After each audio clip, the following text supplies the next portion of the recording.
নমস্কার বন্ধুরা, হিঙ্গলগঞ্জ বারবারি coat farm YouTube চ্যানেলের পক্ষ থেকে আপনাদের সবাইকে স্বাগত।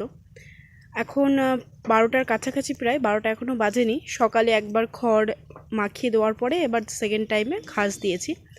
আমরা 3বার দিই খেতে। তো এই যে ঘাসটা এখন দেওয়া হয়েছে, এটা 12টার আগে যেভাবেই হোক দেওয়ার চেষ্টা করা হয়। সকালের খাবারটা 10টার মধ্যে দেওয়া হয়, 9টা থেকে 10টার কাছাকাছি, 9টার আগেও কোনো কোনো দিন দেওয়া হয়ে যায়। তো আর তারপরে এই ঘাসটা 11টার দিকে, কখনো 12টার দিকে, যেভাবেই হোক 12টার আগে দেওয়া হয়, যাতে এই যে জায়গাটা রৌদ্র পড়ছে, এখনও হালকা হালকা ছায়াভাব রয়েছে, এবং গরমটা যখন 12টা 1টা বেজে যায় আরও বেশি বেড়ে যায়, রৌদ্রের তাপ আরও বেশি বেড়ে যায়। তো সেই সময়টা এদের রেস্ট দেওয়া হয়, সেই সময়টা খেতে দেওয়া হয় না। এই খাবারটা 12টার মধ্যে যেভাবে হোক দিয়ে দিই। তো 12:30টার মধ্যে, 12:30টাও হয়তো লাগবে না, এখন 12টা বাজেনি, 12:45 হয়তো বাজে। তো মোটামুটি 12টা থেকে 12:15-র মধ্যে কিন্তু এই খাবার পুরো ক্লিয়ার হয়ে যাবে। তো ওরা 12:15-র মধ্যে ওরা ফ্রি হয়ে যাবে এবং তারপরে রেস্ট নেবে। মেনলি গরমের যে সময়টা থাকবে ওটা রেস্ট নেবে, তাহলে এই রৌদ্রের অতিরিক্ত তাপে ওদের আসতে হবে না। আর যেহেতু আমাদের ছাউনি রয়েছে, ছাউনির নিচে যতটা জায়গা ছায়া থাকে, ওরা একাই অটোমেটিক্যালি, যার প্রয়োজন হয় রোদ্রে থাকে, তবে গরম পড়ে গেলে আর রোদ্রে তেমন একটা কেউ থাকে না বেলা বাড়লে। যার প্রয়োজন হয় সে অটোমেটিক্যালি ছায়ায় চলে যায়। সেই কারণেই এই খাবারটা যেভাবে হোক সকাল 12টার মধ্যে দিয়ে দিই। যেমন কেউ যখন চড়িয়ে ছাগল পালন করে, তারাও কিন্তু সকালবেলা ছাগল নিয়ে মাঠে যায় এবং ঠিক 12টার মধ্যে বা 11টার মধ্যে কিন্তু বাড়ি চলে আসে, রোদ চড়া হয়ে গেলে তার আগে। সেরকমই আমরা ফার্মে কিন্তু ওই জিনিসটা মেনটেন করি। রোদ চড়া হওয়ার আগে ওদের খাবারটা দিয়ে দিই, তারপরে ওরা রেস্ট নেয়, একটা লং টাইম রেস্ট নেয়। সকালে খাবার দেওয়ার পরেও মোটামুটি 1 ঘন্টার কাছাকাছি ওরা রেস্টে থাকে। তো ওই টাইমটা যেটা করে, ওরা যে খাবারটা খায় সেটা জাবর কাটে। জাবর কাটলে পারে ওই খাবারটা কিছুটা হজম হয়ে গেল, প্লাস ওদের পেটটা কিছুটা খালি হলো, এবং ওক্ষেত্রে গায়ের স্বাস্থ্যটাও লাগতে সাহায্য করে।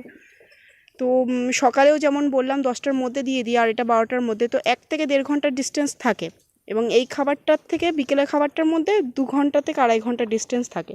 এটা রোদ চড়া হওয়ার আগে দিয়ে দিই, এবং বিকেলের খাবারটা গিয়ে 3টের দিকে দেওয়া হবে। এই মাঝখানের টাইমটা পুরোটা প্রায় 2-2.5 ঘন্টা ওরা রেস্টে থাকবে, এবং এই রেস্ট টাইমটাতে ওরা এই যে খাবারটা খেয়েছে সকাল থেকে, বলতে গেলে প্রায় পুরো খাবারটাই ওরা হজম করে ফেলবে জাবর কেটে। তো এক্ষেত্রে ওদের পেটটাও খালি থাকবে, এবং বিকেলে পুরো ঢেলে খাবার দেওয়া হবে। সেক্ষেত্রে ওরা আবার পুরোপুরি পেটটা ভরে তারপরে ওরা ঘরে উঠবে।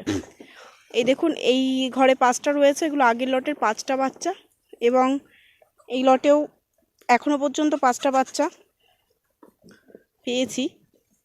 এর আগে যে ভিডিও দিলাম, পরপর 2টো বাচ্চা হয়েছিল, সেই ভিডিও, সেই কালো বাচ্চাটা, এবং এই একই দিনে হওয়া এই বাচ্চা দুটো, এবং এটা সাদা বাচ্চাটা, সাদাটা ছেলে বাচ্চা। এইখানে যতগুলো রয়েছে এর মধ্যে এই একটাই ছেলে বাচ্চা পেয়েছি আমরা এখনও পর্যন্ত এই লটে।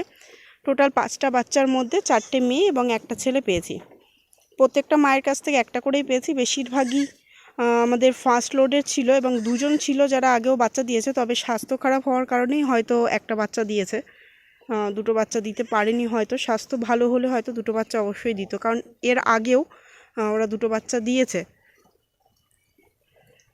তো যে বিষয়টা, আরও একটা জিনিস আপনাদের শেয়ার করতে চাই, আমাদের কাছে আপনারা যেটা ভিডিও দেখতে পাচ্ছেন, যেটা রয়েছে বারবারি এবং ব্ল্যাক বেঙ্গলের ক্রস। পিওর ব্ল্যাক বেঙ্গল কিন্তু নেই, একদম পিওর ব্ল্যাক বেঙ্গল যেটা হয় সেটা নেই বললেই চলে, একটাই আছে, আর বাকি কিন্তু সবই ক্রস।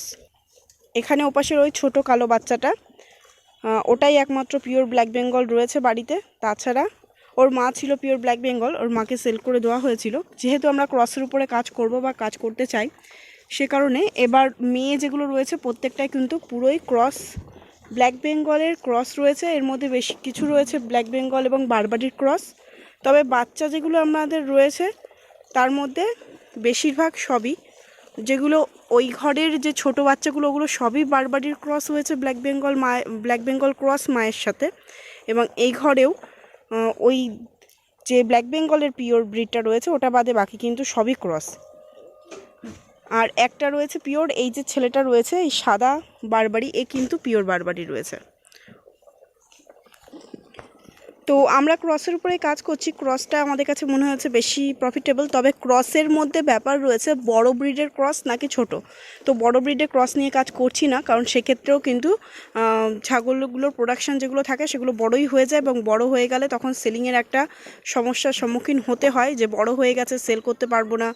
সেল হবে না তা নয়, যতটা হওয়ার দরকার সেই হিসেবে কম রেঞ্জ পাওয়া যায়, এবং বড় হয়ে গেলে তাদের কিন্তু খাদ্যও আরও বেশি দরকার হয়, দানা খাবারের আরও বেশি প্রয়োজন হয়, যেহেতু প্রোটিনের প্রয়োজনটা আরও বেশি হয় দেহে। আর বিভিন্ন কারণে ঘরের জায়গাটাও বেশি বড় দরকার হবে, চাষের আমার জমির জায়গাটাও আরও বেশি দরকার হবে, যেহেতু আমরা ঘাস পেস্ট বেশি করি, সকালে শুকনো খাবার দানা খাবারটা পরিমাণে অনেক কম দিই।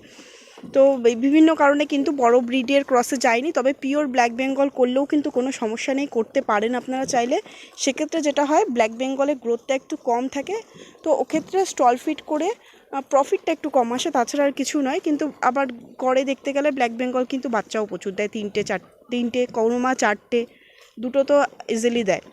তো সেক্ষেত্রেই আমরা যেটা পছন্দ করি বারবারি রেখেছি, এবং ব্ল্যাক বেঙ্গলের ক্রস, যেগুলো মার্কেটে খুব টান আছে। ব্ল্যাক বেঙ্গল এবং ব্ল্যাক বেঙ্গলের ক্রস কিন্তু মার্কেটে খুব টেনে বেরিয়ে যায়, বা যারা খাসি কাটে, যাদের সেলিংয়ের দোকান রয়েছে মিটের, তারা কিন্তু মিট পারপাসেও নিয়ে যায় টেনে। এবং ক্রসের যে ফিমেলগুলোও কিন্তু ব্রিডিংয়ের যেটা থাকে ক্ষমতাটা পুরো ব্ল্যাক বেঙ্গলের মতো থেকে যায়, এবং আমাদের ওয়েদারের সাথে শ্যুট করে যায়। বিভিন্ন কারণে ব্ল্যাক বেঙ্গলের ক্রসের মেয়েগুলো আমাদের কাছে যেভাবে হোক ভালো লাগে আমরা কিন্তু সেগুলোই রেখেছি। দেখুন, যেগুলো লাল দেখাচ্ছে ওগুলোও কিন্তু ব্ল্যাক বেঙ্গলেরই ক্রস। ওখানে যে লাল বাচ্চাটা রয়েছে ওর মাও কিন্তু এখানে এই কালো মেয়েটা। তো ক্রস হয়ে গেলে লাল সাদা বাবার যে কালারটা থাকে সেই হিসাবে কি কখনো কালার পেয়ে থাকে, ক্রস হয়ে গেলে লাল সাদা কালারে চলে আসে, তার মানে কিন্তু এগুলো বড় ব্রিড নয়, এগুলো কিন্তু সবই ব্ল্যাক বেঙ্গলের ক্রসেই রয়েছে। আরও একটা বিষয়, অনেকে কিন্তু কানের ব্যাপারটাও অনেকে খোঁজে, অনেকে এসে বলে যে বড় কানের ছাগল চাই। যখন বড় কান যেগুলো রয়েছে সেই হিসাবে একটাই রয়েছে ক্রস ব্রিডের এই ছাগলটা। তো বড় কানের কিন্তু একটা ভীষণ সমস্যা রয়েছে, যারা বড় কান নিয়ে কাজ করে তাদের হয়তো অভ্যাস হয়ে যেতে পারে, যারা হট করে বড় কান নিয়ে কাজ করতে চায় বা যারা ক্রস নিয়ে কাজ করতে চায় তাদের বলবো, অথবা যাদের আমাদের মতো মিক্সড রয়েছে ক্রস ব্রিড ব্ল্যাক বেঙ্গল বা বারবারি, তার মধ্যে একটা দুটো বড় কানের। তো বড় কানের একটা সমস্যা রয়েছে ভীষণ, যে আপনারা যদি জল জাতীয় বা সিদ্ধ জাতীয় কোনো খাবার দেন, সমস্তটা কিন্তু কানের পাতায় পুরো লেগে যায়, এবং সেখান থেকে কিন্তু একটা ইনফেকশন ছড়ায়। আর সেটা ছাড়াও আজকে এই যে এর কানটাই সবথেকে বড়, এবং এর কানে এক্ষুনি একটা যে সমস্যা হয়েছে সেটা যদি দেখুন এর কানটা কিন্তু কেটে গেছে, এই কানটা কিন্তু কেটে গেছে, এবং এই কেটেছে এখানে ঘাস ঢালার পরে একসাথেই সবাই খায়, এবং খাওয়ার সময় আরও অন্য একটা ছাগলের মুখের মধ্যে গিয়ে কিন্তু ওটা মাড়িতে চাপ পড়ে দাঁতে কিন্তু কেটেছে।